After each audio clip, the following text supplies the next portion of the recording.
Tapos mga anak. Sino nagpaanak? Ayun, si Kuya rin na. Di ba mas stress siya pag maraming tao? Saan mo nanganak ba? Ayan. Hindi mada. Dito sa kabila may daan kasi dito.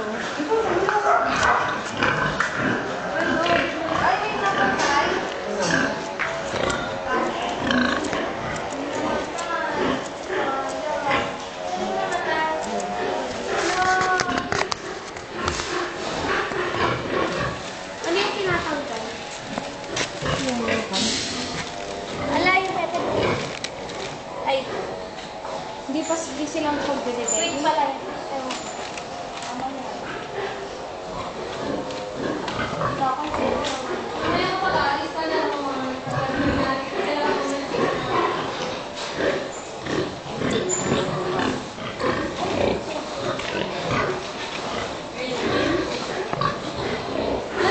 hindi na yung kaano niya ako.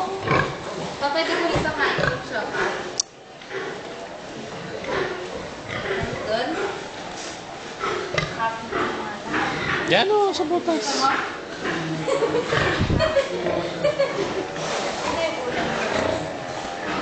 Bakit kayo namatay? Tapos sila nanganganak? Eh, hindi nakahinga. Hindi sila nanganganak pa rin.